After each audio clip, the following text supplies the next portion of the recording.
Bienvenidos oyentes de Radio Sefarad a esta nueva edición de Identidad desde Uruguay, donde hoy tenemos el placer de contar con la presencia telefónica del profesor Rafael Winter. ¿Qué tal?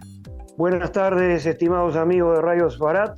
Como siempre, un gusto de compartir con ustedes un encuentro por esta vía y como siempre también agradeciendo a mis compañeros de Identidad, gracias a los cuales llego a ustedes. Así que, bueno, muchas gracias. Bueno, a los que mandamos también un saludo desde aquí, desde Radio Sefarad, para ahora comenzar con este programa que, como saben, durará unos 15-20 minutos y podremos conocer la historia del Rav Fritz Winter, quien fue su padre, Rafael, y que llegó a Uruguay en unas condiciones que nos va a contar, nos va a explicar ahora a lo largo de este programa.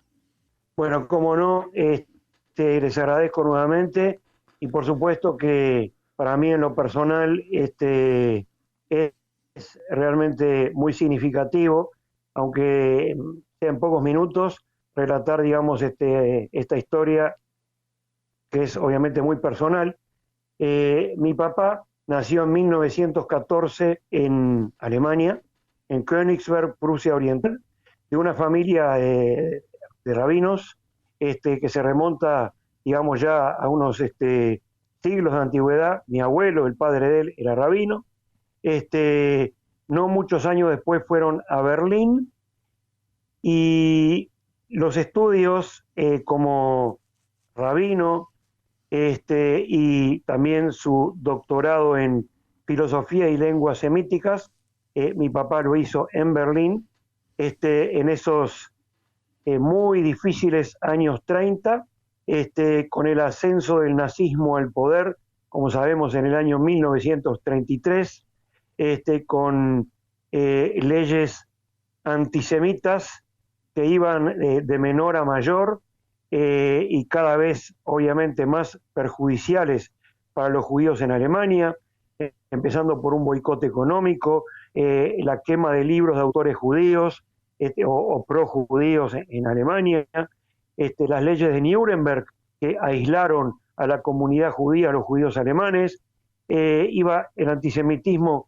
increciendo hasta que se llegó, digamos, a lo que sería el golpe de gracia para los judíos alemanes, el primer caso en esa década de violencia colectiva contra los judíos en Alemania, la así llamada Noche de los Cristales Rotos. Casos de violencia individual, obviamente ya se habían dado. Incluso los primeros campos de concentración ya surgen, 1934, Dachau, después Buchenwald, aunque sin tener todavía las características siniestras que habrían de tener más adelante. En la noche del 9 al 10 de noviembre, que fue de un miércoles a un jueves del año 1938, estalla el primer caso de violencia colectiva terrible contra los judíos en Alemania, también en Austria, porque Austria ya había sido invadida por los nazis alemanes bastante antes del comienzo de la Segunda Guerra Mundial. Mi papá fue, digamos, de una forma u otra, testigo presencial de la Noche de los Cristales Rotos. ¿Qué quiere decir testigo? Obviamente que en el momento que ocurre, que fue en la madrugada, la mayoría de los judíos, de la gente en general, estaba durmiendo, y la mayoría de la comunidad judía recién se apercibió del hecho a la mañana siguiente, cuando salen a sus lugares de trabajo, a sus lugares de estudio. Y mi papá presenció más o menos en tempranas horas de la mañana, cuando iba, digamos, por las calles, presenció el desastre que se había producido horas anteriores y que se siguió, digamos, produciendo después, aunque el grueso del desastre fue en la madrugada de esa noche.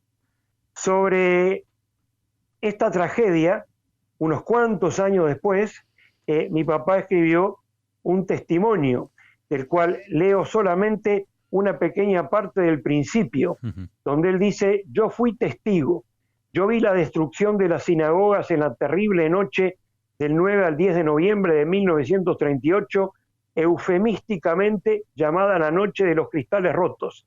Mejor hubiese sido llamarla la noche del gran pogrom.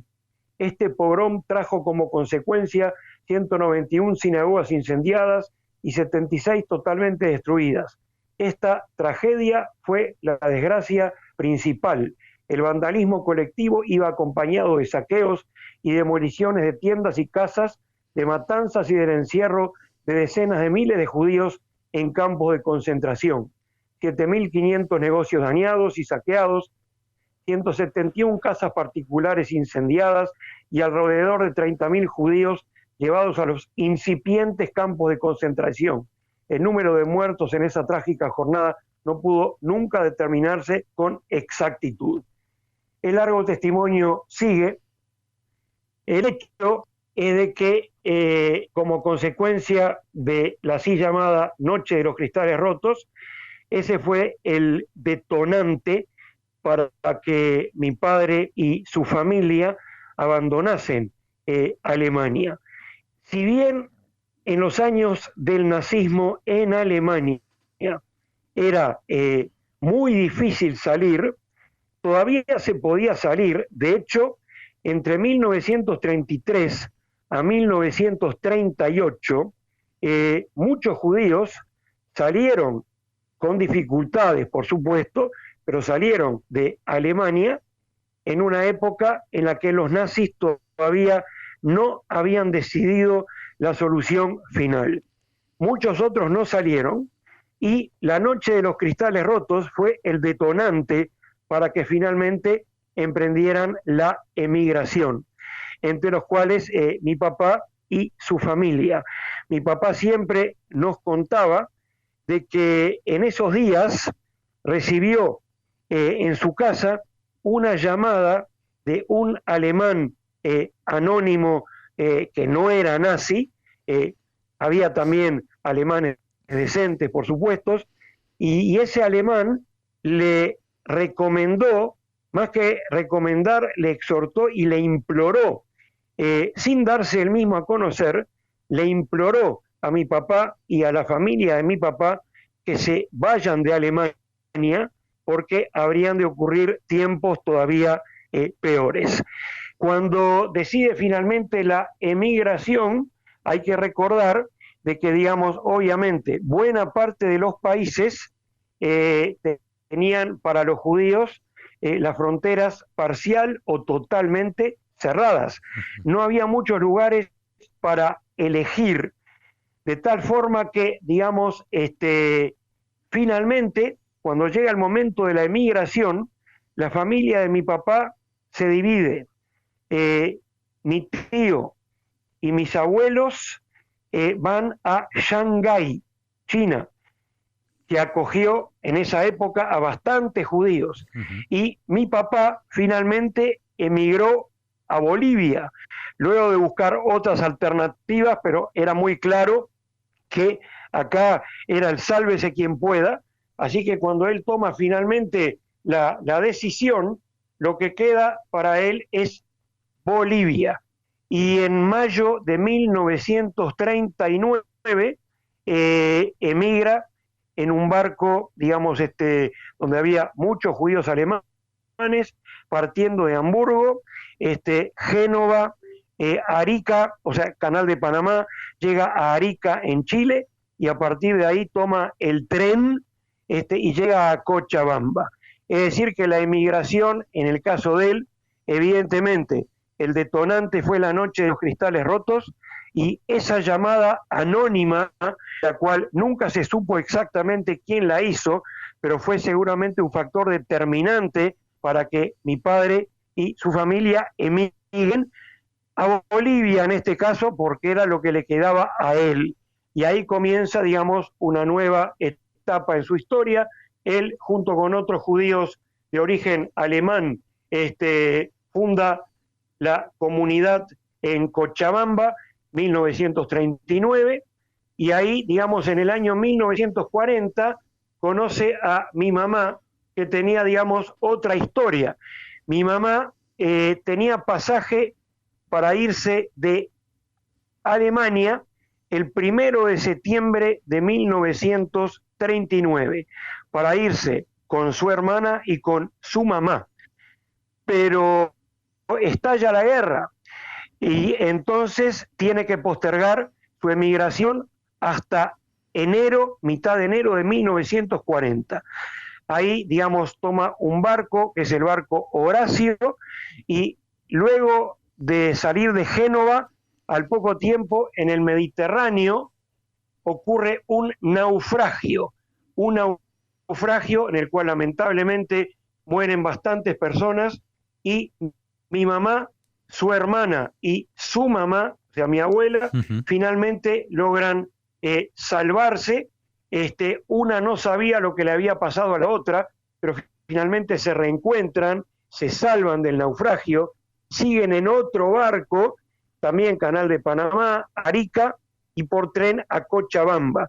Y ahí, digamos, por distintas circunstancias, en el año 1940, conoce, digamos, a mi papá, y hasta 1950,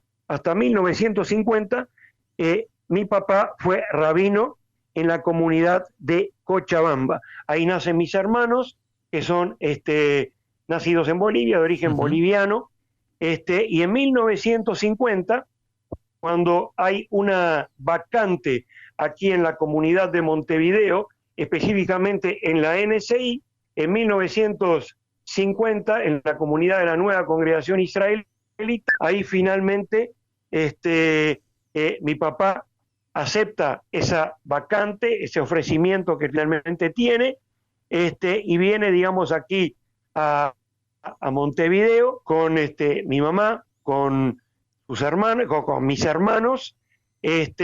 Año después, bueno, nazco yo aquí en Montevideo, y comienza una etapa de 34 años de rabinato activo de mi papá en la comunidad de la NSI en Montevideo, 34 años de rabinato activo, donde además, digamos, de su liderazgo espiritual, va a desempeñar una tarea muy importante en el marco de la comunidad judía. Por 1958, mi papá va a ser, por parte hebrea, fundador de la confraternidad judeo-cristiana del Uruguay, junto con un sacerdote católico, un pastor protestante, en fin, institución de una gran importancia moral que sigue, digamos, existiendo hasta el día de hoy, más otro tipo de tareas que desempeñó. Así que, digamos, esa es básicamente la historia, partiendo, digamos, de Alemania, luego de la Noche de los Cristales, 11 años en Bolivia como rabino fundador de la comunidad en Cochabamba, y a partir del año 1950, 34 años de rabinato activo aquí, digamos, en Montevideo, en la comunidad de la Nueva Congregación Israelita, la NSI, asumiendo su liderazgo espiritual, más otras tareas comunitarias y extracomunitarias que él desempeñó en todo este tiempo. Luego siguió como rabino, pero no activo, hasta el año 2000, en el que falleció de muerte natural. Y por sobre todo, las enseñanzas que nos legó, digamos, mi papá, y le legó a la comunidad a través del liderazgo espiritual y de las otras tareas desempeñadas, fueron su ejemplo como persona, sus valores, sus enseñanzas, el hecho de hacer hincapié permanentemente en lo que nos une entre judíos y lo que nos une entre judíos y no judíos. En ese sentido, la intención permanente de tender puentes en este caso la confraternidad judeo-cristiana, como ya mencioné, obviamente siendo muy consciente de las diferencias, pero buscando por sobre todo lo que nos une.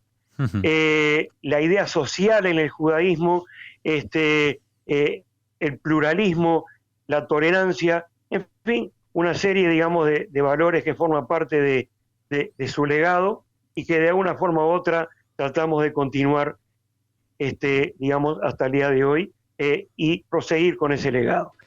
Bien, pues esa es la historia del padre de Rafael, que ha estado aquí con nosotros, Rafael Winter, que nos has acercado esa vida de Fritz Winter, de tu padre, emocionante, la verdad, y muy interesante conocer cómo emigró desde esa Alemania nazi, llegando a Cochabamba, como decía, y después conociendo allí a la que fuera su madre, en el caso en el suyo, la mujer de Fritz, para llegar después al Uruguay, donde ahora continúa con esos conocimientos y con esas cualidades que compartimos en la comunidad, tanto judía como no judía.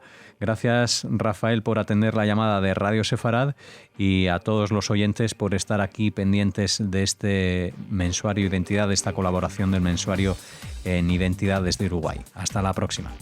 Muchas gracias, queridos amigos.